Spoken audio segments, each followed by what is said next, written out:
যেটা রমজানের প্রধান আমল মূলত কি সেটা বলেন দেখি। রমজানের প্রধান আমল কি ভাই? রোজা রাখা। মাশাআল্লাহ, উত্তর সঠিক। রমজান মাসের প্রধান আমল হলো রোজা রাখা। রোজা রাখার চাইতে এ মাসের বড় কোনো আমল হতে পারে না। রোজা রাখা রমজানের সুন্নত না মুস্তাহাব? ফরজ। ফরজ মানে হলো আল্লাহর সেই নির্দেশ, যেই নির্দেশ লঙ্ঘন করলে জাহান্নামের শাস্তি অবধারিত, জাহান্নামের শাস্তি এড়ানো যাবে না, যে নির্দেশ মান্য করা আবশ্যক, এরকম একটি ফরজ। ইসলামের স্তম্ভ কয়টা ভাই? 5টা। নবী করিম সাল্লাল্লাহু আলাইহি সাল্লাম বলেছেন, বুনিয়াল ইসলামু আলা খামস। ইসলাম দাঁড়িয়ে আছে 5টি ফাউন্ডেশনের উপরে, 5টি খুঁটির উপরে, 5টি ভিত্তির উপরে। সেই 5টি ভিত্তির 1 নম্বর হলো শাহাদাতি আল্লাহ ইলাহা ইল্লাল্লাহ ওয়া আন্না মুহাম্মাদান রাসূলুল্লাহ। আল্লাহ ছাড়া ইবাদত এবং উপাসনার উপযুক্ত আর কেউ নাই, আর মুহাম্মদ সাল্লাল্লাহু আলাইহি সাল্লাম আল্লাহর পাঠানো রাসূল, এই কথার সাক্ষ্য মুখে দেওয়া, এটা হলো 1 নম্বর স্তম্ভ। স্তম্ভ নম্বর 2 5 ওয়াক্ত নামাজ আদায় করা। স্তম্ভ নম্বর 3 যাকাত আদায় করা, যাদেরকে আল্লাহ সামর্থ্য দিয়েছেন, সচ্ছলতা দিয়েছেন। স্তম্ভ নম্বর 4 হজ করা। স্তম্ভ নম্বর 5 রমজানের রোজা রাখা। তবে অনেক হাদিসে রমজানের রোজাকে 4 নম্বরে আর হজকে 5 নম্বরে রাখা হয়েছে। তাহলে রমজান মাসের রোজা রাখা এটা শুধু ফরজ না, মৌলিক ফরজ। নবী করিম সাল্লাল্লাহু আলাইহি সাল্লাম বলেছেন, যদি কেউ জীবনে একটি রোজাও শরিয়া গ্রাহ্য ওজর ছাড়া কেউ যদি ভঙ্গ করে, রোজা না রাখে, রমজানের পরে যদি সে সারা জীবনও রোজা রাখে, দায় মুক্ত হয়তো হয়ে যাবে, সে কাজা আদায় করেছে, কাফারা আদায় করেছে, দায় মুক্ত হয়তো হয়ে যাবে, কিন্তু রমজানের একটা রোজা রেখে আল্লাহর কাছে যে পরিমাণ মর্যাদার অধিকারী হওয়ার কথা, সারা জীবন রোজা রেখেও রমজানের ওই একটা রোজার ক্ষতিপূরণ করা সম্ভব নয়। এই জন্য সবাই রমজান মাসে ফরজ রোজা রাখবো তো ইনশাআল্লাহ। সকল প্রাপ্তবয়স্ক সুস্থ ইমানদারের জন্য রমজানের রোজা রাখা ফরজ। ভাইরা আমার, পৃথিবীতে আজ অনেক বিজ্ঞানী রোজা বা ফাস্টিং এর উপরে গবেষণা করে অনেক বড় বড় পদক, অনেক বড় বড় পুরস্কার জিতেছে। এখন ডাক্তাররাও আমাদেরকে বলে যে একটা সময় আমরা যেন ফাস্টিং করি, একটা সময় আমরা যেন না খেয়ে থাকি, এটা আমাদের স্বাস্থ্যের জন্য ভালো। নবী সাল্লাল্লাহু আলাইহি সাল্লাম সেই 1500 বছর আগে আল্লাহর দেয়া বিধান আমাদেরকে জানিয়েছেন। রমজানে পুরো মাস রোজা, শাবানে মুহররমে বেশি বেশি নফল রোজা, সোমবার বৃহস্পতিবার সাপ্তাহিক রোজা, চাঁদের 13 14 15 আইয়ামে বীজের মাসিক রোজা। নিয়মিতভাবে এই রোজা, এই সিয়ামগুলো যদি পালন করি আমরা, তাহলে আল্লাহর সন্তুষ্টি এবং জান্নাত লাভ যেমন হবে, ঠিক একইভাবে আমরা দুনিয়াতে সুস্থ সবল থাকতে পারবো। আমাদের শরীরে অতিরিক্ত যে চর্বি তৈরি হয়, বিশেষ করে আজকের বিশ্ব বাস্তবতায়, এই চর্বিগুলোকে বার্ন করার জন্য রোজার কোনো বিকল্প নাই। যদিও চর্বি বার্নের উদ্দেশ্যে রোজা রাখলে সে রোজা রোজা নয়। আমাদের উদ্দেশ্য হবে আল্লাহর সন্তুষ্টি অর্জন, পাশাপাশি পার্থিব উপকারিতা এমনি পেয়ে যাব। আল্লাহ আমাদের সবাইকে রমজান রোজা রাখার তৌফিক দান করুন। ভাইরা আমার, নবী করিম সাল্লাল্লাহু আলাইহি ওয়াসাল্লাম তিনি বলেছেন, যে ব্যক্তি রমজানে ঈমান এবং ইখলাসের সাথে আল্লাহকে খুশি করবার জন্য রমজান রোজা রাখবে, আল্লাহ তার পূর্বের সমস্ত গুনাহ মাফ করে দিবেন। অনেক যুবক আছেন গ্যাস্ট্রিকের অজুহাতে, অনেকে আছেন প্লাস্টিকের অজুহাতে রোজা রাখেন না। কারো গ্যাস্ট্রিক, কারো প্লাস্টিক। সামান্য একটু রোজা রাখতে যে যুবক পারে না, সে নিজেকে মুসলিম দাবি করে কোন মুখে? মাত্র 12-14 ঘন্টা যে না খেয়ে থাকার মতো চ্যালেঞ্জ নিতে পারে না, সে আবার কিসের মুসলমান দাবি করে নিজেকে? এই জন্য ভাইরা সবাই রোজা রাখবো তো ইনশাআল্লাহ। বাসা বাড়িতে বাচ্চাদেরকে কৈশোর বয়স থেকে তাদেরকে রোজা রাখতে শেখাবেন। সাহাবায়ে কেরাম আশুরার রোজা পর্যন্ত বাচ্চাদেরকে রাখাতেন এবং তাদেরকে খেলনা দিয়ে ভোলাতেন, রোজা রাখতে তাদের সাহায্য করতেন। আজ এমন এক প্রজন্ম আমরা গড়ে তুলছি, যেই প্রজন্ম শুধু ভোগ শিখেছে, ত্যাগ শিখে নাই। বাচ্চা কাচ্চাদেরকে দেখবেন মা বাপ বড় বড় মোবাইল, স্মার্টফোন তাদের হাতে তুলে দিচ্ছেন। তারা মুখ দিয়ে কোনো কথা বললেই সেটা নেওয়ার জন্য, কেনার জন্য বাপ মা অস্থির ব্যাকুল হয়ে যাচ্ছেন। তাদেরকে সংগ্রাম, ত্যাগ, চ্যালেঞ্জ নেওয়া, এগুলো তাদেরকে শেখাচ্ছেন না। মনে রাখবেন, ভোগ করতে কোনো যোগ্যতার দরকার হয় না, ত্যাগ করতে যোগ্যতার দরকার হয়। ভোগ করতে সবাই পারে, ত্যাগ করতে সবাই পারে না। এই জন্য সন্তানকে ভোগ নয়, ত্যাগ শেখাতে হবে। আল্লাহ আমাদেরকে তৌফিক দান করুন। আপনার বাচ্চা যদি রোজা রাখা শিখে, শখ করে রোজা রাখে, তাকে বাধা দিবেন না, তাকে রোজা রাখতে দিবেন। কারণ সে রোজা রাখার মধ্য দিয়ে গরিব অভাবী মানুষের কষ্ট অনুভব করবে, ফিল করবে। সে রোজা রাখার মধ্য দিয়ে আল্লাহর নৈকট্যের ফিলিংস তার মধ্যে আসবে, ইসলামী সংস্কৃতিকে সে অনুভব করবে, আঁচ করবে। এই জন্য সন্তানকে কৈশোর বয়স থেকেই, কিশোর বয়স থেকেই তাকে রোজা রাখতে সাহায্য করবেন ইনশাআল্লাহ। ঠিক আছে না ভাই? বাচ্চাদের প্রথম হয়তো রোজা অর্ধেক রাখবে, দুপুরে ভেঙে ফেলবে, এরপর না হয় বিকাল পর্যন্ত রাখবে, এরপর না হয় সন্ধ্যা পর্যন্ত রাখবে, কিন্তু অভ্যাস তাকে গড়ে তুলতে হবে। আল্লাহ আমাদেরকে তৌফিক দান করুন। ভাইরা আমার, তাহলে রমজানের প্রধান আমল রোজা রাখা। এই রোজা ইচ্ছাকৃত শরিয়া গ্রাহ্য ওজর ছাড়া ভাঙা জায়েজ নাই, হারাম। যদি কেউ ভাঙে অথবা না রাখে সে ফাসিক। অতএব এই রোজার চর্চা আমাদের করতে হবে। আল্লাহ আমাদের সবাইকে তৌফিক দান করুন।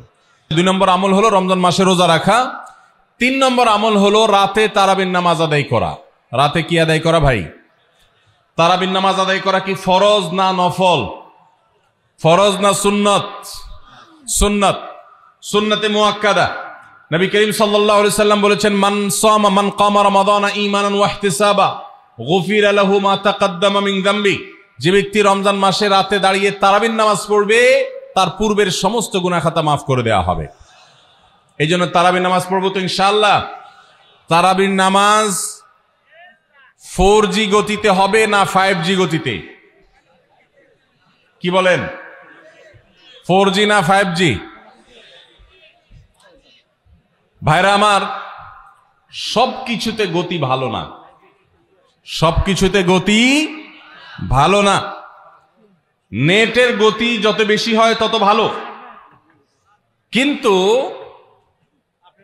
নামাজের গতি, ইবাদত, সিজদার গতি, তারাবির গতি যত কম হয়, যত ধীরে ধীরে হয়, যত শান্তশিষ্টভাবে হয়, তত আল্লাহর কাছে বেশি মর্যাদাবান হয়। অতএব মহল্লার হাফেজ সাহেবদেরকে তাড়াতাড়ি নামাজ শেষ করার জন্য দৌড়ের উপর রাখবেন। ক্রিকেট খেলা আছে হুজুর, আজকে একটু খেয়াল রাখেন, বলবেন। ভাইরা আমার, আমরা তারাবির নামাজের কথা যখন স্মৃতিতে, কল্পনায় আমরা ভাবি, তখন আমাদের স্মৃতিতে তুফান মিল মার্কা একটা নামাজ ভেসে উঠে। ঠিক না বেঠিক? 5 ওয়াক্ত নামাজ এত তাড়াহুড়া করা হয় না তারাবি যত। অথচ তারাবি এটা তারবিহাত এর বহু বচন, আরবি শব্দ, যার অর্থ হলো আরামের সাথে, ধীরস্থিরতার সাথে, রেস্ট করে করে যে নামাজ আদায় করা হয় তার নাম তারাবি। নাম হলো আরামের সাথে করা, আর আমরা করি ব্যারামের সাথে তাড়াহুড়ো করে। এই জন্য এলাকা এলাকা তারাবি ধীরে ধীরে পড়ার জন্য উদ্যোগ নেবেন তো ইনশাআল্লাহ। ইমাম সাহেবদেরকে, হাফেজ সাহেবদেরকে উদ্বুদ্ধ করবেন, ভাই হুলস্থুল করবেন না, কি পড়েন কিচ্ছু বুঝি না, এমন টান দেন শেষে যায় শুধু আলামুন তালামুন, আর এটা শুনে মনে করেন যে এখন স্টপ হয়েছে, এখন রুকুতে যাইতে হবে। এই নামাজ কি নামাজ? এটা তামাশা। ভাইরা আমার, স্পিডে তারাবি না পড়ে যদি একটু ধীরে তারাবি পড়া হয়, সর্বোচ্চ 15 থেকে 20 মিনিটের ডিফারেন্স হবে, এর বেশি না। মাত্র 15 মিনিটের জন্য আপনার পুরো নামাজকে আপনি বরবাদ করছেন। দেশের বেশিরভাগ মসজিদগুলোতে তুফান মিল মার্কা তারাবি পড়া হয়। এই তারাবি আল্লাহর কাছে কতটা গ্রহণযোগ্য হবে, এটা যথেষ্ট প্রশ্নবিদ্ধ বিষয়। আল্লাহ তাআলা আমাদের সবাইকে ধীরস্থিরতার সাথে খুব শান্তভাবে তারাবির নামাজ আদায় করার তৌফিক দান করুন। চেষ্টা করা যাবে না ইনশাআল্লাহ? ভাইরা আমার, আল্লাহ রাব্বুল আলামিন নামাজের ক্ষেত্রে হুলস্থুলতা পছন্দ করেন না। যার নামাজ যত বেশি সময় নিয়ে আদায় করেন তিনি আল্লাহর কাছে তত শ্রেষ্ঠ, তত ভালো নামাজি। আর যার নামাজে যত হুলস্থুল করা হয় তার নামাজের কোয়ালিটি, মর্যাদা আল্লাহর কাছে তত কম। অতএব আমরা রমজানের 3য় আমল জানলাম তারাবির নামাজ, এবং সেটা ধীরস্থিরতার সাথে আদায় করবো। আল্লাহ আমাদের তৌফিক দান করুন। নাম্বার 4, সাহারি খাওয়া। সাহারি খাওয়া এটা রমজানের একটা আমল। আপনি সারা বছর লাঞ্চ করেন, ডিনার করেন, দুপুরের খানা খান, রাতের খানা খান, সকালে ব্রেকফাস্ট নাস্তা করেন, কিন্তু এর কোনোটা ইবাদত হয় না, এর কারণে আপনি সওয়াব পাবেন না। কিন্তু রমজান মাসে ভোর রাতে ঘুম থেকে উঠে যে আপনি খাবার খাবেন, এই খাবার খাওয়ার জন্য যে উঠলেন এবং খাইলেন, এর কারণে আপনার অ্যাকাউন্টে আপনার আমলনামা আল্লাহ তাআলা সওয়াব জমা করে দিবেন, আপনি রিওয়ার্ড পাবেন, বিনিময় পাবেন। কেন? কারণ নবী করিম সাল্লাল্লাহু আলাইহি সাল্লাম বলেছেন, তাসাহহারু ফাইন্না ফিস সাহুরি বারাকাহ। তোমরা সাহারির খাবার খাবে ভোর রাতে, রোজার মাসে রোজা রাখতে গিয়ে সাহারির খাবার খাবে। কেন? কারণ সাহারির যে খানা, এই খানাতে আল্লাহ তাআলা বরকত রেখেছেন। এই খানা খাইলে তার জন্য আমাদের স্পিরিচুয়াল, আধ্যাত্মিক বিভিন্ন রকমের উপকারিতা আল্লাহ তাআলা এর মধ্যে নিহিত রেখেছেন। এর মধ্যে খাদ্য শক্তি আছে, আমাদের এনার্জি হবে শরীরে, রোজা রাখতে সহজ হবে। এর পাশাপাশি সাহারির খাবারে আলাদা একটা বরকত আছে, শেফা, বহুবিধ উপকারিতা আমাদের শরীরের, আমাদের মনের জন্য আল্লাহ তাআলা রেখেছেন। এই জন্য সাহারি খাওয়াটা আলাদা একটা ইবাদত। যদি আপনার সন্ধ্যা রাত্রে বেশি খাওয়া হয়ে যায়, সাহারিতে খানা খাওয়ার মতো মুড না থাকে, অন্তত এক ঢোক পানি, একটা খেজুর, সামান্য কিছু খেয়ে হলেও আপনি সাহারি খাবেন এবং তাতে আপনি সওয়াব পাবেন। কোনো কারণে যদি সাহারি খেতে না পারেন, রাতে উঠতে পারেন নাই, অ্যালার্ম বাজছে কিন্তু শুনেন নাই, উঠে দেখেন ফজরের আজান হয়ে গেছে, তাহলে ওই দিনের রোজা কি হবে নাকি হবে না? হবে। মাশাআল্লাহ, বগুড়া মানুষ মাশাআল্লাহ জানে, দেখা যায় রোজা হয়ে যাবে ইনশাআল্লাহ। কারণ এই সাহারি খাওয়াটা ফরজও না, ওয়াজিবও না, এটা সুন্নত। সুন্নত ছুটে গেলে ইবাদত হয় না, ব্যাপারটা সেরকম না। 5 নম্বর আমল হলো, সাহারি তো খাবো ঠিক আছে, কিন্তু সেটা শেষ সময়ে খাওয়া, দেরিতে খাওয়া। সাহারি কি আগে খাবেন না শেষের দিকে খাবেন? শেষের দিকে। কেন? কারণ নবী করিম সাল্লাল্লাহু আলাইহি সাল্লাম বলেছেন, লা ইয়াজালুন নাসু বিখাইরিন মা আজ্জালুল ফুতুর ওয়া আখারুস সাহুর। এই উম্মত, মুসলিম জাতি ততদিন পর্যন্ত কল্যাণের উপর প্রতিষ্ঠিত থাকবে, তারা কল্যাণকে স্পর্শ করতে পারবে যতদিন পর্যন্ত তারা সাহারি তাড়াতাড়ি খাবে না দেরিতে খাবে? দেরিতে খাবে। আর ইফতার তাড়াতাড়ি করবে। তাহলে সাহারি দেরিতে খাওয়া হলো সুন্নত। আমাদের দেশে গ্রামে অনেক মুরব্বীরা এখনো আছেন, রাত 12টা, 1টা, 2টা বাজে সাহারি খেয়ে শুয়ে থাকেন। তারা চিন্তা করেন পরে খাইতে গেলে আবার বর্ডার ক্রস হয়ে যায় কিনা, সীমা লঙ্ঘন হয়ে যায় কিনা, রিস্ক নেওয়ার দরকার কি, এই জন্য 12টার সময় খেয়ে রাখি। এটার কারণে সাহারি খাওয়ার সওয়াব পাবেন ঠিকই, কিন্তু দেরিতে সাহারি খাওয়ার যে সুন্নত, সেই সুন্নত আদায় হবে না। এই জন্য দেরিতে খাবেন। দেরিতে খাওয়ার মানে আবার এরকম দেরি না যে আপনি আর মুয়াজ্জিন সাহেব দুজন কম্পিটিশন করছেন, আপনার হাতে খাবারের প্লেট আর মুয়াজ্জিনের হাতে মাইক, আপনি আগে শেষ করেন আর মুয়াজ্জিন আগে আজান দিবে, কম্পিটিশন চলছে। এত দেরি করে একেবারে লাস্ট মিনিট পর্যন্ত খাওয়া সুন্নত নয়। কথা কি বুঝাতে পারছি? কয়েক মিনিটের গ্যাপ রেখে তারপরে খাবার শেষ করবেন। কারণ নবী করিম সাল্লাল্লাহু আলাইহি সাল্লাম সাহরি খেয়ে শেষ করে ফজর নামাজ শুরু করতেন, এর মধ্যে 50টা আয়াত পড়ার মতো গ্যাপ রাখতেন, অর্থাৎ প্রায় 10 মিনিটের মতো একটা গ্যাপ থাকতো। এই জন্য আমরা একটা গ্যাপ রেখে তারপর সাহরি শেষ করব। অর্থাৎ ফজরের আজান যদি হয় উদাহরণস্বরূপ 5টা 25-এ বা 30-এ, তাহলে আমরা 2-4 মিনিট আগে সাহরি খেয়ে শেষ করবো ইনশাআল্লাহ। তাহলে সাহরি দেরি করে খাওয়া, শেষের দিকে খাওয়াটা সুন্নত। আল্লাহ আমাদেরকে আমল করার তৌফিক দান করুন। রমজান মাসে সাহরির নামে একটা নতুন নাটক শুরু হয়েছে এদেশে, সেটার নাম হলো সাহরি পার্টি। আপনারা শুনেছেন? বিশেষ করে শহরের ছেলেফেলেরা, ইউ পোলাপান, তারা আজকাল ভোর রাতে বন্ধু বান্ধব সহ রেস্টুরেন্টে গিয়া সাহরি পার্টির আড্ডা বাইর করছে। শয়তানি এবং ফাইজলামির আর কোনো জায়গা নাই, সাহরির জন্য পার্টি বাইর করছে, তাও আবার ছেলে মেয়ে একসাথে মিলেমিশে। ভাইরা আমার, সাহরি খাওয়া ইবাদত, এবং সাহরির এই সময়টা দোয়া কবুলের সময়, তাহাজ্জুদের সময়। আল্লাহ তাআলা দুনিয়ার আকাশ থেকে ডেকে ডেকে বান্দাকে ক্ষমা করেন। এই সময়টাতে আড্ডাবাজি করা, এটা হতভাগা ছাড়া আর কারোর কোনো কাজ হতে পারে না। এরপরে 6 নম্বর আমল হলো ইফতার করা। রোজা রেখেছেন কিন্তু ইফতার করেন নাই, রোজা হয়ে যাবে কিন্তু সুন্নাত আদায় হবে না। এই জন্য ইফতার করা একটা সুন্নাত। আল্লাহ তাআলা আরহামুর রাহিমিন, এমন একটা মাস রমজান মাস, সারা বছর কিন্তু আমরা নাস্তা করি, সারা বছর যেটা নাস্তা করি রমজানে সে নাস্তাই করি। পার্থক্য হলো সারা বছর নাস্তা করি সকালে, রমজান নাস্তা করি সন্ধ্যায়। মানুষ দীর্ঘ সময় না খেয়ে থাকার পরে যে খাবার খায় সেটাকেই ব্রেকফাস্ট বলে, সেটাকেই নাস্তা বলে। আরবিতে যে ইফতার বলা হয়, এই ইফতার শব্দের অর্থ কিন্তু নাস্তা। ইফতার শব্দের অর্থ কি? নাস্তা। সারা বছর নাস্তা খেলে কোনো সওয়াব হবে, কিন্তু রমজান মাসে আপনি যদি সারাদিন উপবাস থাকার পর সন্ধ্যায় ব্রেকফাস্ট করেন, অর্থাৎ ইফতার করেন, তাহলে আল্লাহ তাআলা আপনাকে সুন্নাত পালন করার সওয়াব দিবেন। এই জন্য ভাই, ইফতার করা একটা সুন্নাত। 7 নম্বর, ইফতার আবার তাড়াতাড়ি করা আরেকটা সুন্নাত। এটা 7 নম্বর আমল, ইফতারটা একটু তাড়াতাড়ি করা। তাড়াতাড়ি করা মানে কি? সূর্য ডুবার 2-4 মিনিট আগে। কি বলেন? তাহলে তাড়াতাড়ি কেমনে হলো? তাড়াতাড়ি মানে হলো সূর্য ডুবার সাথে সাথে করা, বিলম্ব বা দেরি না করা। নবী করিম সাল্লাল্লাহু আলাইহি ওয়াসাল্লামের এই হাদিস আবারও আমরা স্মরণ করি। তিনি বলেছেন, লা ইয়াজালুন নাসু বিখাইরিন মা আজ্জালুল ফুতুর ওয়া আখারুস সুহুর। এই মানুষ, এই উম্মত ততদিন কল্যাণের উপরে প্রতিষ্ঠিত থাকবে যতদিন তারা ইফতার তাড়াতাড়ি করবে আর সাহরি দেরিতে করবে। ইফতার তাড়াতাড়ি করা এর মানে হলো সূর্য ডুবছে আর দেরি করবেন না। শিয়ারা এবং ইহুদিরা, তাদের মধ্যে রোজা আছে, ফাস্টিং আছে, তারা সেই রোজায় ইফতার করে হলো চতুর্দিক অন্ধকার হয়ে যাওয়ার পর, সূর্য ডুবার পর পর ইফতার করে না। তো এই জন্য নবী সাল্লাল্লাহু আলাইহি সাল্লামের আদর্শ হলো তার বিপরীত, অর্থাৎ সূর্য ডুবার পর পর ইফতার করে ফেলা, অতিরিক্ত বিলম্ব না করা। আল্লাহ আমাদেরকে আমলের তৌফিক দান করুন। 8 নম্বর আমল হলো ইফতারের দোয়া পড়া। ইফতারের দোয়া জানা আছে ভাই? কি দোয়া? আমরা একটা দোয়া কমন জানি বাংলাদেশে মানুষ, সেটা হলো আল্লাহুম্মা লাকা সুমতু আলা রিজকিকা আফতারতু। এটাও হাদিসে বর্ণিত হয়েছে, কিন্তু হাদিসের সনদ নিয়ে অনেকে কোনটা নিয়ে আলাপ তুলেছেন, প্রশ্ন তুলেছেন। আল্লাহুম্মা লাকা সুমতু মানে হলো, হে আল্লাহ, আপনার উদ্দেশ্যে রোজা রেখেছি, ওয়া আলা রিজকিকা আফতারতু, এবং আপনার দেওয়া রিজিক দিয়ে ইফতার করেছি। আর ইফতারের আরেকটা দোয়া হলো যাহাবাজ জামা ওয়াবতাল্লাতিল উরুক ওয়া সাবাতাল আজরু ইনশাআল্লাহ। এটা একটা দোয়া। যদি এগুলো দোয়ামূলক নয়, আমরা দোয়া বলছি, এটা মূলত আল্লাহর কাছ থেকে একটা প্রত্যাশা। এর অর্থ হলো যাহাবাজ জামা, আমার পিপাসা দূর হয়ে গেছে,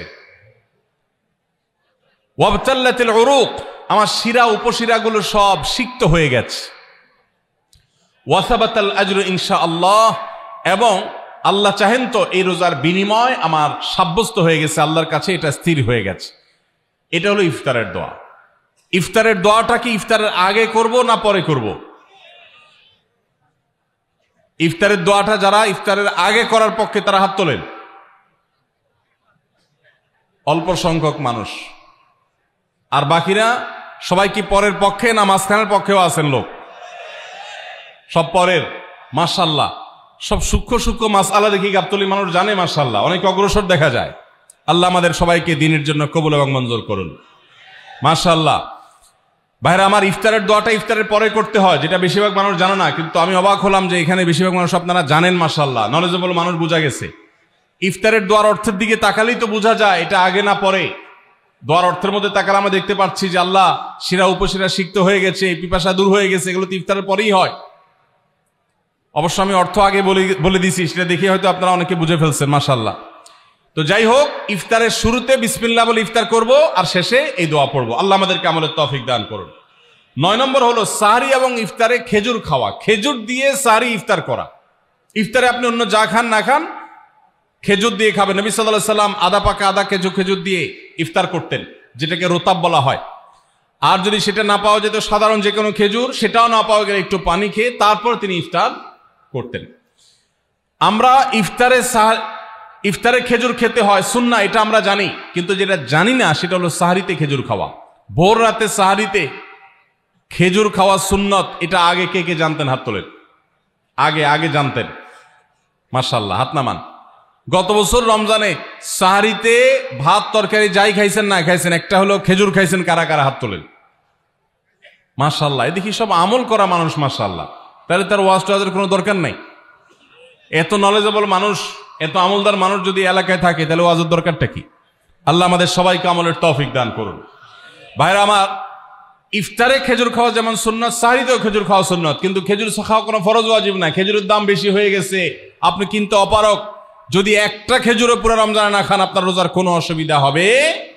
তবে নবী সাল্লাল্লাহু আলাইহি সাল্লাম যেহেতু ইফতার এবং সাহরিতে খেজুর খেতেন, আর খেজুরে প্রচুর পরিমাণ সুগার আছে, উপকারী, যেটা মানুষের স্বাস্থ্যের জন্য উপকারী, প্রচুর পরিমাণ এনার্জি আছে, খাদ্য শক্তি আছে, সারাদিন রোজা রেখে আমাদের যে সুগারের ঘাটতি হয় সেটা পূরণ করার জন্য সহায়ক হয়। এই জন্য সাহরি এবং ইফতারে খেজুর খাওয়া এমনিতেও উপকারী। আর নবী সাল্লাল্লাহু আলাইহি সাল্লামের সুন্নাত, তিনি বলেছেন, নি'মা সাহুরুল মুমিনি আত-তামার ইমানদারের সাহারির আইটেমের মধ্যে সবচেয়ে বেস্ট উত্তম হলো খেজুর। এজন্য অন্য যাই খান না খান একটু হলো, এক পিস হলো খেজুর খাবেন, ইনশাআল্লাহ সুন্নত আদায় করার নিয়তে খেলে এই খেজুর সুন্নতটা আদায় হয়ে যাবে, আল্লাহ তাআলা তা চাহেন তো। তাহলে 9 নম্বর আমল পেলাম হলো সাহারি এবং ইফতারিতে খেজুর খাওয়া। 10 নম্বর আমল হলো সকল প্রকার পাপাচার বর্জন করা, গুনাহের কাজ থেকে বিরত থাকা। এইটা হলো রমজান মাসের দ্বিতীয় সর্বোচ্চ গুরুত্বপূর্ণ আমল। সিরিয়ালে আমরা 10 নম্বরে বলেছি, কিন্তু 27টা রমজানের স্পেশাল আমলের মধ্যে সবচেয়ে গুরুত্বপূর্ণ আমল হলো রোজা রাখা, আর দ্বিতীয় সর্বোচ্চ গুরুত্বপূর্ণ আমল হলো সব ধরনের পাপাচার বর্জন করা, গুনাহের কাজ ত্যাগ করা। যদি কেউ রমজানে রোজা রাখে আবার চোখ দিয়ে হারাম জিনিস মোবাইলে দেখে, স্ক্রিনে দেখে, পত্রিকার পাতায় দেখে, অফলাইনে দেখে, পরনারীর দিকে তাকায় থাকে, সে যদি কান দিয়া হারাম জিনিস শুনে, গান বাদ্য এই সমস্ত কিছু সে যদি উপভোগ করে, তাহলে তার এই রোজা আর উপোস থাকার মধ্যে কোনো পার্থক্য। মনে রাখবেন, রোজা শুধু পেটের হয় না, রোজা চোখের হয়, রোজা কানের হয়, রোজা হাতের হয়, রোজা মুখের হয়, রোজা শরীরের প্রত্যেকটা অঙ্গ প্রত্যঙ্গের হয়। একজন মানুষ যখন তার পুরো শরীরের রোজা করে, সে যখন সকল অঙ্গ প্রত্যঙ্গ দিয়ে আল্লাহর আনুগত্য করে, আল্লাহর নাফরমানি থেকে বেরিয়ে আসে, তখন সে সত্যিকারের রোজাদার হয়। আর যে শুধুমাত্র দিনের বেলায় পানাহার বর্জন করে, যৌনাচার বর্জন করে, আর সমস্ত পাপাচার অপকর্ম সে যথারীতি অন্য সময়ের মতো রমজান মাসেও করে, এই রোজাদার পেটের রোজা রেখেছে কিন্তু তার শরীরের অন্য অন্য অঙ্গ প্রত্যঙ্গগুলো আল্লাহর কথা শুনে নাই, সো সেগুলো কিন্তু রোজা রাখে নাই। এই রোজা আল্লাহর কাছে মাকবুল এবং গ্রহণযোগ্য রোজা হতে পারে না। অতএব আমরা রমজান মাসে সব ধরনের গুনাহের কাজ বর্জন করবো তো ইনশাআল্লাহ। প্রিয় ভাইরা আমার, রোজা কিন্তু আমাদের সাথে কথা বলে। রোজার ভাষা আমরা অনেকে জানি না, কি বলে সেটা অনেকে বুঝি না, কিন্তু রোজা আমাদের সাথে কথা বলে। কি কথা? সিয়াম শব্দের অর্থ, আমরা যেটাকে রোজা বলছি সেটা কোরআনের ভাষায় বলা হয় সিয়াম, হাদিসে বলা হয়েছে সেটাকে সওম বা সিয়াম। এই সওম বা সিয়াম একই শব্দ, এর অর্থ হলো বিরত থাকা। এর অর্থ হলো কি ভাই? বিরত থাকা, ব্রেক দিতে জানা। আল্লাহ রাব্বুল আলামিন রোজার মতো ইবাদত দিয়েছেন আমাদেরকে জীবনে ব্রেক দেওয়ার অভ্যাস গড়ে তোলার জন্য। আমরা যেন ব্রেক দিতে শিখি, আমরা যেন থামতে শিখি, আমরা যেন নিজেদেরকে নিয়ন্ত্রণ করতে শিখি। ইসলামের যে বৈশিষ্ট্য, ইসলামের যে বিউটি, ইসলামের যে সৌন্দর্য, সেটা হলো ইসলাম পৃথিবীর মানুষকে আত্মনিয়ন্ত্রণ করবার কথা বলে। আজ ভোগবাদী পৃথিবীর যেদিকে তাকাবেন, চতুর্দিকে দেখতে পাবেন শুধু ভোগের হাতছানি। দুনিয়াটা মস্ত বড়, খাও দাও আর ফুর্তি করো, শুধুমাত্র ফুর্তি ফুর্তি এবং ফুর্তি, ভোগ এবং ভোগ এবং ভোগ। গোটা পৃথিবী আপনাকে ভোগের কথা বলবে, ত্যাগের কথা বলবে না। ইসলাম আপনাকে ত্যাগের কথা বলে। আপনি ঈদ উদযাপন করবেন, ঈদ উল ফিতর, সেখানে পর্যন্ত ইসলাম বলে আগে গরিবের বাসায় ফিতরা পৌঁছাবে, তারপর তুমি ঈদগাহে যাবে, ঈদের আনন্দ করবে। আপনি কোরবানির ঈদে পশু জবাই করে গোশত খাবেন, উৎসব করবেন। ইসলাম বলে ভালো কথা, তুমি উৎসব করবে, তোমাকে উৎসব করতেই দেওয়া হয়েছে, কিন্তু আগে গরিবের বাসায়ও গোশত পাঠাবে ঈদের, সেটা নিশ্চিত করবে, তার পাশাপাশি তুমি ঈদ উদযাপন করবে। আমরা যে রমজানের রোজা রাখি, এই রোজা আমাদেরকে বিরত থাকার কথা বলে। সেই বিরত থাকাটা কি? সেটা হলো আমরা যখন রোজা রাখি আমাদের পিপাসা হয়, আমাদের ক্ষুধা লাগে, পিপাসা হয়, আবার হাতের সামনে হয়তো পানিও আছে। আমার ক্ষুধা লাগে, হাতের সামনে হয়তো খাবারও আছে, কেউ দেখছেও না, সিসি ক্যামেরাও নেই, বদ্ধ রুমে কক্ষের মধ্যে, কিন্তু আমি রোজাদার। কোন রোজাদার রোজার মধ্যে খায়, পান করে? কেন? কারণ সে জানে আল্লাহ নিষেধ করেছেন। আমরা যখন ইফতার সামনে নিয়ে বসে থাকি সন্ধ্যাবেলায়, ভাইরা আমার, সারা বছর নাস্তা তো আল্লাহ তাআলা কম হোক বেশি হোক সবাইকে করার তৌফিক দেন, আমরা সবাই তো কম বেশি নাস্তা করি। সারা বছর আপনি যদি বুফে গিয়ে 100 আইটেমের নাস্তা দিয়েও আপনি খাবার গ্রহণ করেন, সকালের ব্রেকফাস্ট আপনি খান,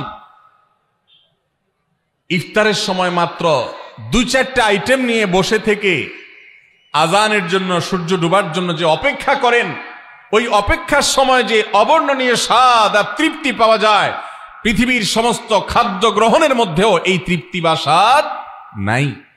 নবী সাল্লাল্লাহু আলাইহি ওয়াসাল্লাম সেজন্য বলেছেন লিসসাইমি ফারহাতান, রোজাদার ব্যক্তিকে দুটি আনন্দ দেওয়া হয়, ফারহাতুন ইনদা ফিতরি ওয়া ফারহাতুন ইনদা লিকাই রাব্বি। একটা আনন্দ হলো ইফতারের সময়, অবর্ণনীয়, ভাষায় প্রকাশ করবার অযোগ্য। কি ভালো লাগা কাজ করে ইফতারের জন্য আমরা বসে আছি, খাবার সামনে আছে রকমারি, শীতল শরবত সামনে আছে, রকমারি খাবারের পসরা সাজানো আছে টেবিলে, দস্তরখানে, এদিকে পেটে ক্ষুধাও আছে, কিন্তু আমরা মিনিট গুনছি, আমরা সময় দেখছি, ঘড়ির দিকে তাকিয়ে আছি, সূর্য কখন ডুববে। সূর্য ডুবেছে আর সাথে সাথে আমরা ইফতার করছি। এই যে আল্লাহর নির্দেশের অপেক্ষা, ইসলাম রোজার মাধ্যমে আমাদেরকে সেই শিক্ষাটা দিতে চায়। রোজা আমাদের সাথে সেই কথা বলে যে দেখো, তুমি জীবনে বিরত থাকতে শিখো, গোটা পৃথিবী তোমাকে ভোগ শিখাবে, ইসলাম তোমাকে ত্যাগ শিখাবে, ইসলাম তোমাকে কন্ট্রোল করা শিখাবে। আমাদের তরুণদের চরিত্রকে নষ্ট করবার জন্য, তাদেরকে নানাভাবে উস্কানি দেওয়ার জন্য, বিনোদনের নামে, নিউজের নামে, বিজ্ঞাপনের নামে, বিভিন্ন নামে অশ্লীল নানা দৃশ্য, খোলামেলা দৃশ্য তাদের সামনে দেখানো হয়, ভোগের আহ্বান করা হয়। ইসলাম বলে, হে মুসলিম তরুণ, তোমার চোখের এরিয়ার মধ্যে কোনো পরনারী, কোনো সুন্দরী নারী পড়ে গেছে, তুমি আঁচ করতে পেরেছ, সাথে সাথে তোমার দৃষ্টিকে তুমি নিয়ন্ত্রণ করো, অবনত করো।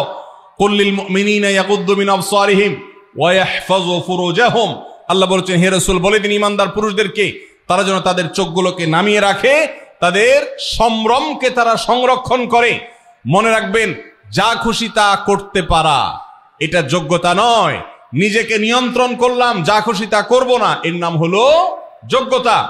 ডায়রিয়ার রোগী ডাইরেক্ট হয়ে যায়, যা খুশি যে করে, নিজের মন যেদিকে তাকে নাচায় সেদিকে নাচে, এ লোকটা অসুস্থ মানুষের মতো। আর মুসলিম যুবক, মুসলমান মানুষ, নারী পুরুষ, সে নিজেকে নিয়ন্ত্রণ করে। আল্লাহ এটা হারাম করেছেন, আমার মন চায়, চাইলেই আমি সেটা নিতে পারি, কিন্তু আমি নেব না। আমি একটা জিনিস ধরতে পারি, আল্লাহ হারাম করেছেন, সেজন্য আমি ধরবো না। এই শিক্ষাটা রমজান আমাদেরকে দেয়। অতএব রমজানের সবচেয়ে গুরুত্বপূর্ণ আমল হলো এই 10 নম্বর আমল, সেটা হলো পাপাচার বর্জন করা। নবী সাল্লাল্লাহু আলাইহি ওয়াসাল্লাম বলেছেন, যে ব্যক্তি রমজানে রোজা রাখলো আর পাপাচার বর্জন করলো না, তাহলে এই রোজা রাখার উপোস থাকার ভিতরে কোনো পার্থক্য নাই। আল্লাহ আমাদের সবাইকে রমজান মাসে রোজা থেকে সকল হারাম, সকল নাজায়েজ কাজ, সকল গুনাহের কাজ ছাড়ার তৌফিক দান করুন, বলুন আমিন। ভাইরা আমার, 11 নম্বর আমল হলো অধিক পরিমাণ দোয়া করা। রমজান মাসে রোজা রেখে আমরা বেশি বেশি দোয়া করব। চলতে ফিরতে, উঠতে বসতে দোয়া করতে পারেন। আমাদের মায়েরা অনেকে শুনছেন আমাকে, রমজান মাসে আপনি গৃহস্থলী কাজ করছেন, রান্না বাড়া করছেন, ঘর ঝাড়ু দিচ্ছেন, আর মনে মনে আল্লাহর সাথে কথা বলেন। দোয়া মানে আল্লাহর সাথে কথোপকথন। আল্লাহ, আপনি আমাকে মাফ করে দেন, আমার বাবাকে মাকে মাফ করে দেন, সন্তানগুলোকে হেদায়েত দান করেন, চোখের পানি ফেলেন। নিয়মতান্ত্রিক দোয়া, বসে বসে হাত তুলে দোয়া করবেন কিবলামুখী হয়ে। আবার চলতে ফিরতে, উঠতে বসতে, এমনকি ওযু নাই সে অবস্থায় দোয়া করবেন। নবী সাল্লাল্লাহু আলাইহি ওয়াসাল্লাম বলেছেন, 3 ব্যক্তির দোয়া ফিরিয়ে দেওয়া হয় না। কয় ব্যক্তির দোয়া?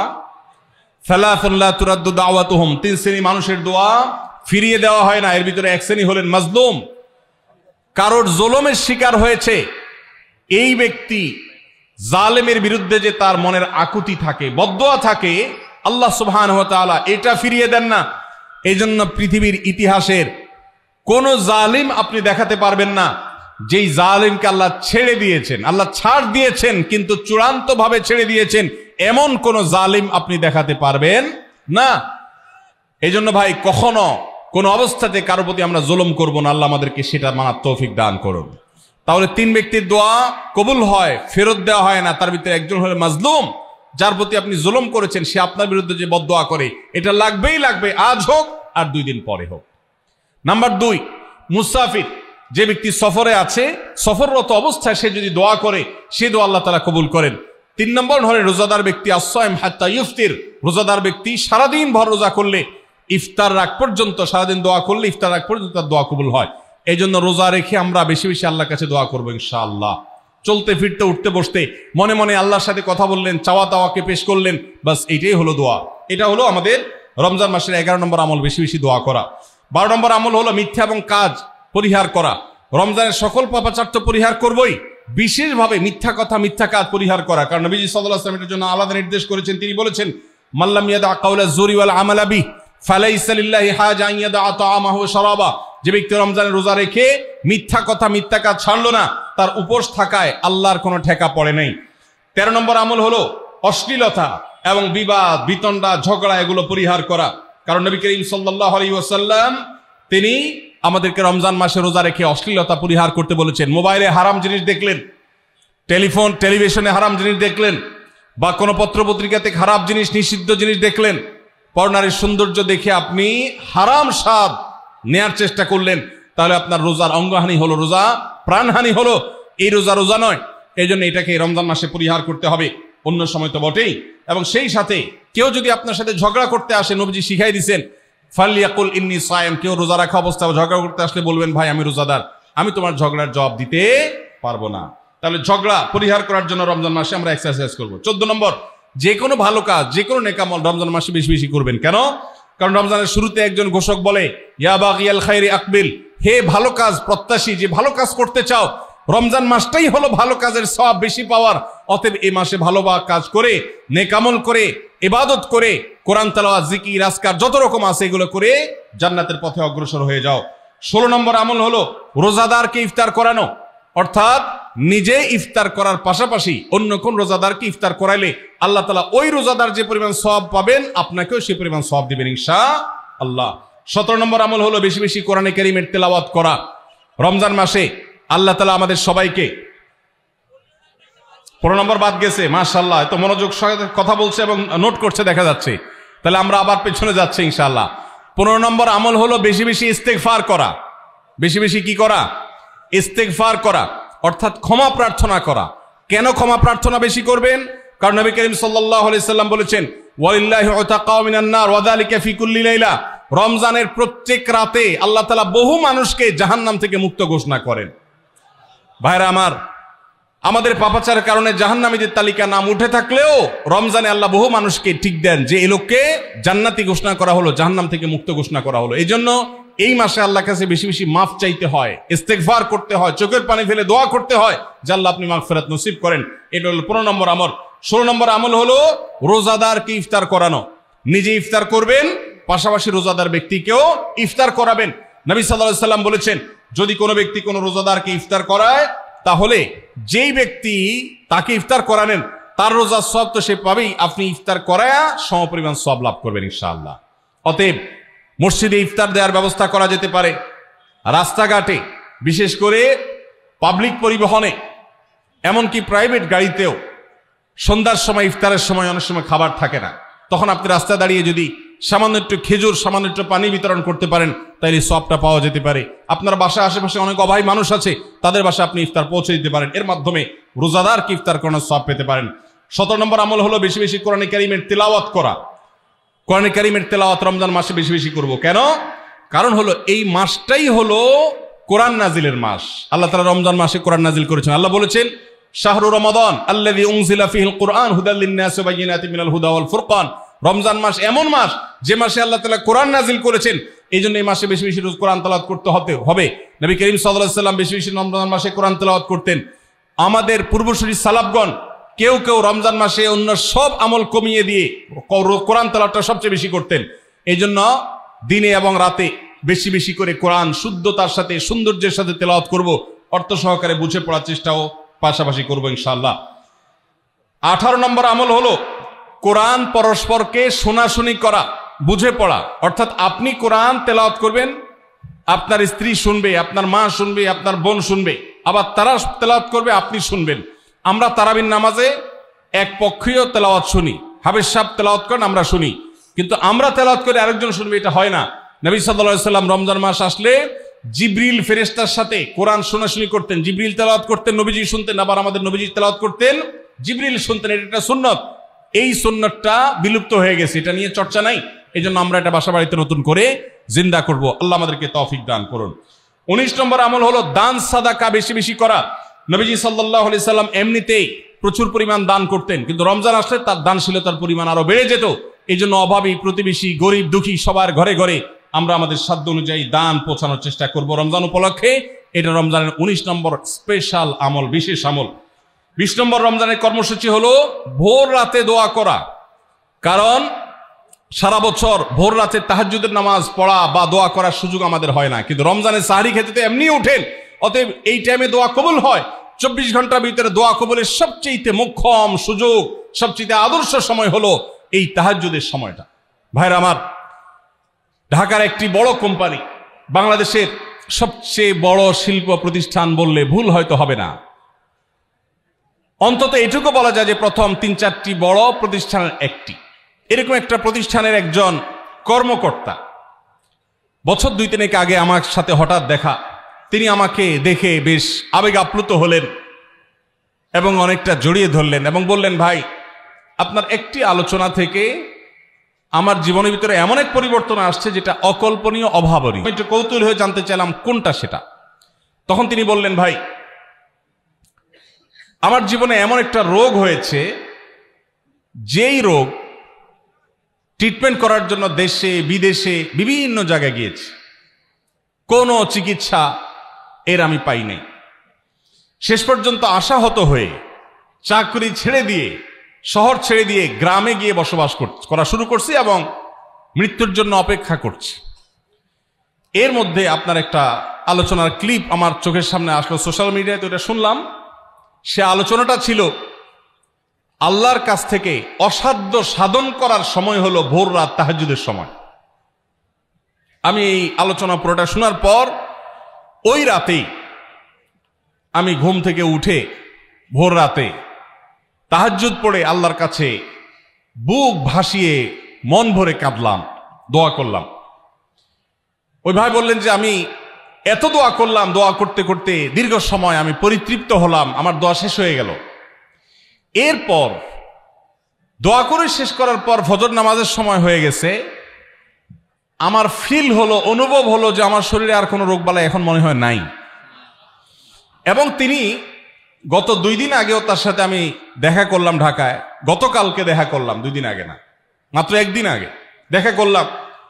তিনি এখন সুস্থ সবল হয়ে আবার তার চাকরিতে ফিরে গিয়ে স্বপদে স্বমহিমায় আছেন। তিনি এক সহকর্মীকে ডেকে আমার সামনে বলছেন, এই তোমরা বলো তো, আমি আগে শারীরিকভাবে বেশি ফিট ছিলাম নাকি এখন বেশি ফিট? তখন তার সহকর্মী আমার সামনে বলছে, স্যার, আপনি আগে অনেক বেশি রাগারাগি করতেন, আপনি হট মেজাজি ছিলেন, অনেক বেশি অসুস্থ হয়ে যেতেন কিছু হলেই, কিন্তু এখন আপনি সে আগের সময়ের তুলনায় অনেক বেশি সুস্থ এবং ফিট। তিনি বললেন, ভাই, ভোর রাতের দোয়ার প্রভাব এত বেশি, তাহাজ্জুদের সময়ের দোয়া এত গুরুত্বপূর্ণ যে এই এক দোয়া আমার জীবনকে আমূল পরিবর্তন করে দিয়েছে।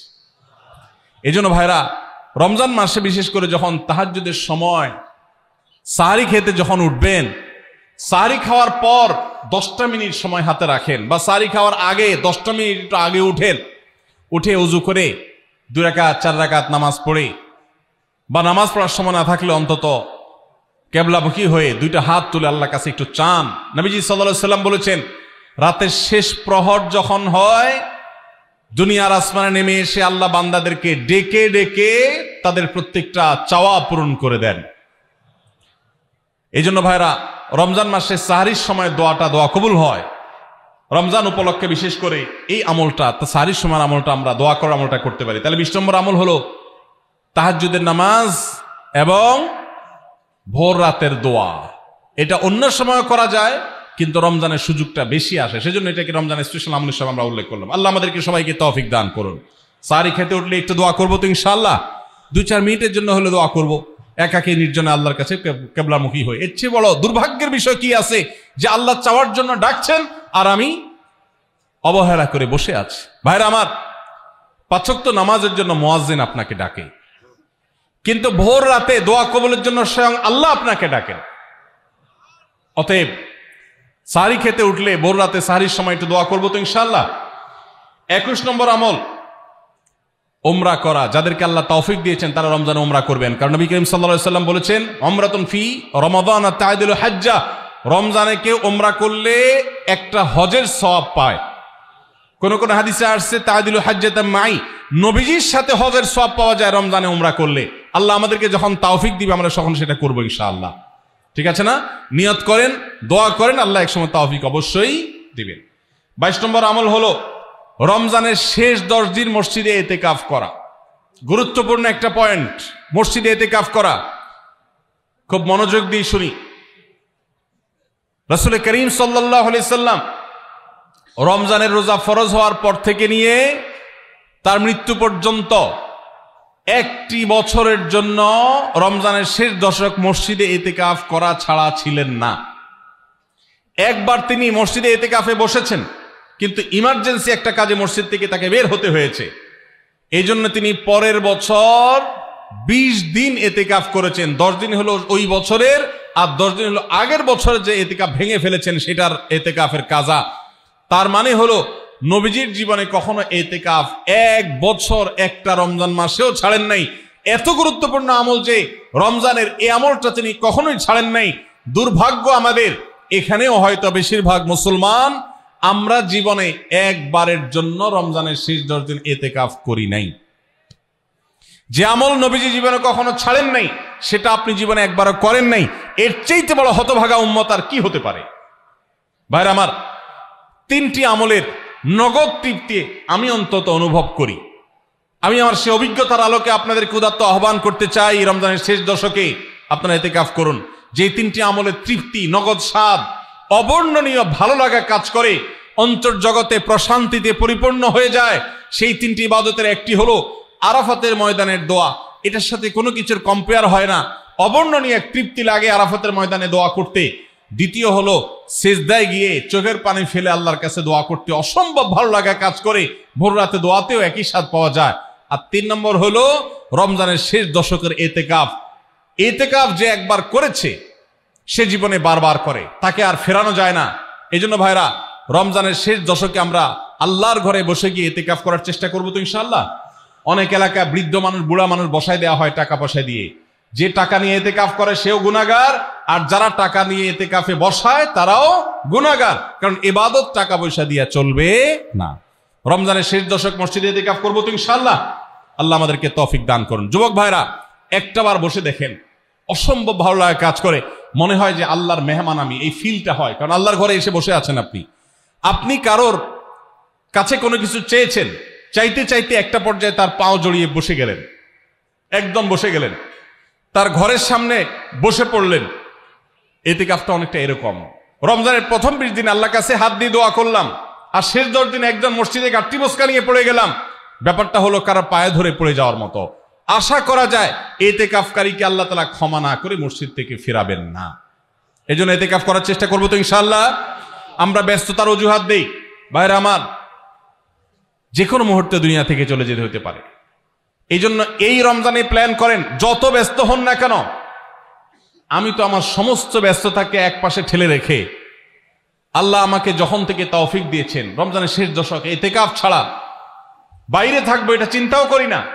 এই জন্য যুবক ভাইদেরকে বলবো, প্রত্যেকটা মহল্লাতে 2 জন 5 জন 10 জন করে যুবকরা বসেন, কোরআনের গ্রুপ স্টাডি করেন, কোরআনের পাঠচক্র করেন, নিজেরা কোরআন হাদিসের আলোচনা করেন, রোনাজারি এবং দোয়া করেন। 10টা দিন আল্লাহর সাথে কানেক্টেড হওয়ার চেষ্টা করেন।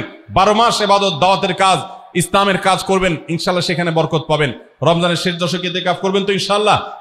আল্লাহ আমাদের সবাইকে তৌফিক দান করুন। 23 নম্বর আমল হলো শেষ দশকে ইবাদতের মাত্রা বাড়িয়ে দেওয়া। আমরা উল্টাটা করি। আমাদের দেশে রমজানের প্রথম দশকে মসজিদ ফুল হয়ে, বারান্দা ফুল হয়ে, রাস্তায়ও মুসল্লি দাঁড়ায়। আর 10 রমজান চলে গেলে 20 রমজান পর্যন্ত বাহিরের মুসল্লি কমতে কমতে বারান্দার মুসল্লি কমে ভিতরে চলে আসে। আর শেষ 10 দিনে আসলে, ঈদের দিনগুলো যখন কাছে আসে, তখন 5 ওয়াক্ত নামাজের ওই নিয়মিত মুসল্লি ছাড়া বাকিগুলো সব উদাও হয়ে যায়। নবী সাল্লাল্লাহু আলাইহি সাল্লাম কি করতেন? তার উল্টাটা। আমাদের আয়েশা বলেছেন, কানা ইয়াজিতাহিদু ফীহি মা লা ইয়াজিতাহিদু ফী গায়রি। আমাদের নবীজি সাল্লাল্লাহু আলাইহি সাল্লাম রমজানের শেষ দশকে ইবাদতের জন্য যত কষ্ট করতেন, যত সাধনা করতেন, অন্য কোন সময় ইবাদতের জন্য এত সাধনা করতেন না। অথচ আমরা দেখা যায় শেষ দশক অবহেলা কাটাই। এই জন্য ভাইরা, শেষ দশকে ইবাদতের পরিমাণ আরো বাড়িয়ে দিতে হবে, আমলের পরিমাণ বাড়িয়ে দিতে হবে। এটাই আল্লাহ তাআলার নির্দেশনা, সেটাই রমজানের শেষ দশকের আমল। 24 নম্বর আমল হলো শেষ দশকে পরিবারকে ঘুম থেকে ডেকে তোলা, এটা আলাদা সুন্নাহ। নবী সাল্লাল্লাহু আলাইহি সাল্লাম রমজানের শেষ দশক হলে কানা ইদা দাখালাল আশার আহইয়া লাইলা ওয়া আইকাযা আহলা, তিনি পরিবারকে ঘুম থেকে ডেকে তুলতেন এবং স্ত্রী সঙ্গ ত্যাগ করতেন। শেষ দশক কোমর বেঁধে ইবাদত করতেন, এটা 24 নম্বর আমল। তাহলে শেষ দশক পরিবারকে ঘুম থেকে ডেকে তোলা। নবীজি অন্য কোনো সময় ঘুম থেকে ইবাদতের জন্য ডাকতেন না, নফল নামাজ যার ইচ্ছা সে পড়বে, যার ইচ্ছা পড়বে না। কিন্তু শেষ দশক এত বড় অফার, এত বড় সুযোগ, কারণ লাইলাতুল কদর শেষ দশকে আছে, এই জন্য এই দশকে ইবাদতের জন্য পরিবারকে তিনি ডেকে তুলতেন। তারা শুয়ে থাকুক, তিনি এটা সহ্য করতেন না। এই জন্য 24 নম্বর আমল হলো রমজানের শেষ দশকে পরিবারকে ঘুম থেকে ডেকে তোলা এবং স্ত্রী সঙ্গ ত্যাগ করা শেষ দশকের জন্য। 25 নম্বর আমল হলো লাইলাতুল কদর অনুসন্ধান করা। রমজানের শেষ দশকের প্রত্যেকটা রাতে কিন্তু শবে কদর হতে পারে, বিশেষ করে বেজোড় রাতে 21, 23, 25, 27, 29 এই রাতগুলোতে লাইলাতুল কদর হওয়ার সম্ভাবনা অনেক জোরালো। সৌদি আরবের মানুষ তাদের বেজোড় রাতে তালাশ করবে, আমরা আমাদের বেজোড় রাতে তালাশ করব ইনশাআল্লাহ। নবীজি সাল্লাল্লাহু আলাইহি সাল্লাম বলেছেন যে তাহাররাউ লাইলাতুল কদর ফিল বিতি মিনাল আশরিল আওয়াখির মিন রমাদান, রমজানের শেষ দশকের বেজোড় রাতগুলোতে তোমরা শবে কদর হতে পারে সে আশা বেশি বেশি করে ইবাদত বন্দেগী করো। লাইলাতুল কদরের ইবাদতকে আল্লাহ বলেছেন লাইলাতুল কদরি খায়রুম মিন আলফি শাহর, 1000 মাস, 1000 মাস ইবাদত করলে যে সওয়াব পাওয়া যাবে, লাইলাতুল কদরের এক রাতের ইবাদতের সওয়াব তার চাইতে বেশি হবে। সেই রাত কোনটা আল্লাহ নির্দিষ্ট করেন নাই, এজন্য শেষ দশকের প্রত্যেকটা রাতেই ইবাদত করার চেষ্টা করা, স্পেশালি বেজোড় রাতগুলোতে। 26 নম্বর আমল হলো লাইলাতুল কদরের আশায় বিশেষ দোয়া পড়া। সেটা কি? আল্লাহুম্মা ইন্নাকা আফুউন তুহিব্বুল আফওয়া ফাআফু আন্নী, আল্লাহ আপনি ক্ষমাশীল, আপনি ক্ষমাকে ভালোবাসেন, অতএব আমাদেরকে ক্ষমা করে দিন। এটা রমজানের শেষ দশকের প্রত্যেক রাতে পড়বেন। যে রাতটা একটু শান্ত শিষ্ট, একটু শীতল, একটু বৃষ্টিভাব, একটু লাইলাতুল কদরের আবহ বোঝা যায়, সেই রাতকে লাইলাতুল কদর আশা করে প্রত্যাশা করে বেশি বেশি দোয়া পড়বেন, আল্লাহুম্মা ইন্নাকা আফুউন তুহিব্বুল আফওয়া ফাআফু আন্নী। তাহলে 26 নম্বর আমল হলো লাইলাতুল কদরের দোয়া পড়া। আর 27 নম্বর সর্বশেষ আমল হলো ফিতরা আদায় করা। অর্থাৎ রমজান মাসের রোজাতে যদি ভুল ত্রুটি হয়, এটা রিফাইন্ডের কাজ হয়ে যায়, রিফ্রেশমেন্টের কাজ হয়ে যায় ফিতরার মাধ্যমে। প্রত্যেক সচ্ছল ব্যক্তি তার নিজের পক্ষ থেকে, নিজের স্ত্রী এবং নিজের ছোট বাচ্চাদের তরফ থেকে ফিতরা আদায় করবেন। প্রাপ্তবয়স্ক সন্তান থাকলে তারা তাদেরটা আদায় করবে, আর না হলে বাপও তাদেরটা আদায় করতে পারে। ফিতরা স্বরূপ গরিবদের বাসায় একদিনের খাবার এটা পৌঁছে দিতে হবে। এটা হলো ফিতরা। ঈদের নামাজের আগ পর্যন্ত এটা আদায় করার নির্দেশ নবী সাল্লাল্লাহু আলাইহি সাল্লাম দিয়েছেন। তাহলে 27 নম্বর আমল হলো ফিতরা আদায়। এটার মাধ্যমে রমজানের আমল শেষ হয়ে যাবে।